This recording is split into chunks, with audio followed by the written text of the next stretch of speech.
Welcome back to Tanya in 5. Today, we recap letter 25 in book 4 of Tanya, Iggeret HaKodesh. This letter, too, is one of those letters in which the Alter Rebbe uses Kabbalistic language. And again here, we're going to avoid getting into the details of the various spiritual levels he references and focus on understanding the main point he's trying to convey.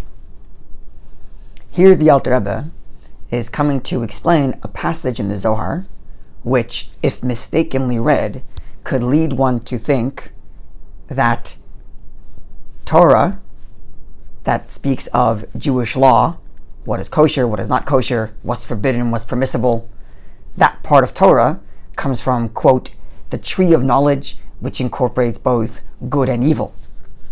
And only the esoteric part of Torah, the Kabbalistic, the mystical part of Torah, only that is from the tree of life with pure good. Likewise, one might mistakenly read this passage from the Zohar and think that once Moshiach comes, there's no need to study Jewish law. Now, these two mistakes are patently obvious because all of Torah is godly, all of Torah is holy, and to refer to any part of Torah as including good and bad is preposterous. It's God's Torah and it's purely good. And likewise, even when Moshiach comes, we're going to be fulfilling mitzvahs. In fact, we'll be fulfilling mitzvahs that we haven't fulfilled since temple times, and certainly we're going to need to know the laws of what is permissible, what is not permissible, what is pure and what is not pure, and so on. So what does the Zohar mean? Explains the Alter Rebbe. Divine energy, as it exists in the divine world of Atzilut, is absolutely and perfectly one with him. His kindness, his wisdom, his strength, all of divine faculties and energy are completely and perfectly one with God in this world of Atzilut, so that there is no other reality but God alone. There is no otherness, there is no independence from God, and no sense of self-consciousness other than the divine consciousness, divine truth, the divine presence. And thus, that's the world that's perfectly good. Now, when God chooses to create, and he invests some of that energy into a otherness, into worlds that have their own self-independence, even if they are spiritual, here begins the concealment of divine energy, invested within some sort of conscious otherness being.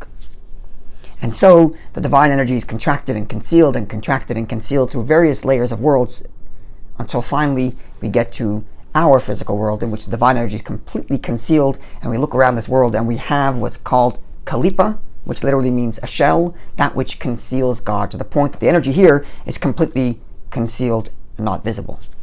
This idea is a notion we've discussed in a number of videos in the past. Now, the soul comes down to the world.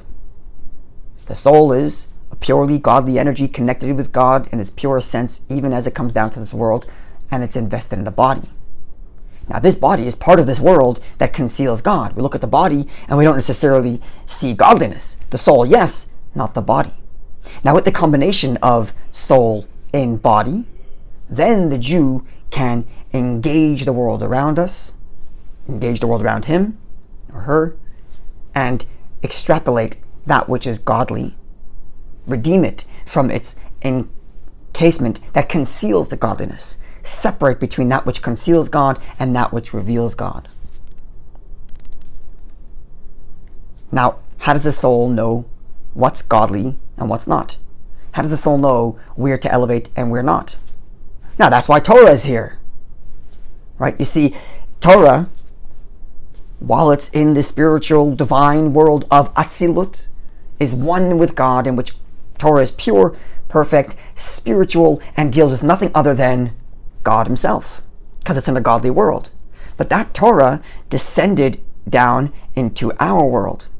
And just like the soul enclosed itself in a body so that it can engage the world around it, so does the Torah invest itself to discuss material issues. Laws of business, laws of what to eat, what not to eat, what's pure, what's impure, when to engage intimately with one's wife, and every other physical element of our world is regulated by Torah law. So you see, the purely perfect spiritual divine Torah descends and invests itself into very physical, mundane stuff. For what purpose? So that us, the Jew, knows how to elevate that which is to be elevated and to avoid that which is not to be elevated. The screen you are using to watch this class is a kosher item. The Torah says, use it to study Torah and thus elevate it. Eat that food that is kosher, ingest it, use that energy to study and connect to God, and now you've elevated the food.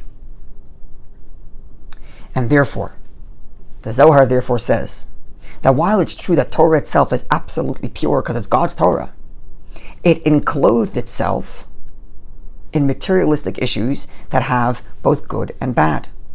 Torah deals with issues of someone who stole. Stealing is evil, and Torah deals with that. So the pure Torah invested itself into an absolute negative in order to elevate.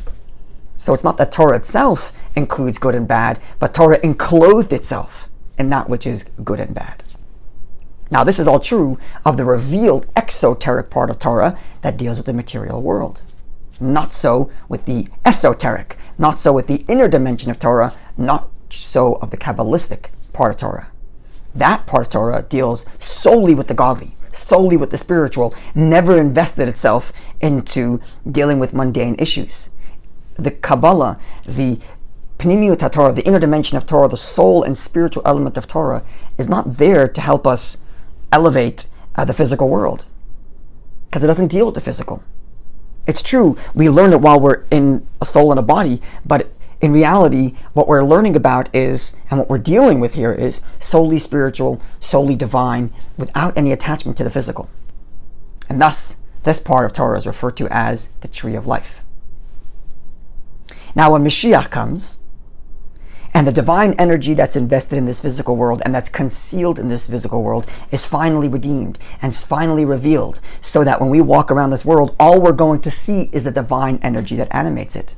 So at this point, our engaging in Torah and mitzvahs is not to elevate the sparks have already been elevated. We're not eating food to reveal the godliness and to elevate it, it's already been elevated. And thus our mitzvahs then will be of a holy spiritual nature. Yes, we're going to do them in the physical sense, but their objective is to achieve spiritual divine height rather than for the purposes of elevating the leather that made the tefillin. Moreover, says the Alter Rebbe, just by understanding the Kabbalah of mitzvahs, just by understanding the spiritual element of mitzvahs, which is what we will be studying primarily in the time of the Messianic era, just from knowing that, we'll already know how to behave, such that we won't need to open the code of Jewish laws to find out what to eat and what not to eat, but by understanding the spiritual dimension of everything in this world, we will know automatically what's kosher and what's not kosher. The takeaway from all of this is, Moshiach is coming. The time when godliness is revealed in this world is coming.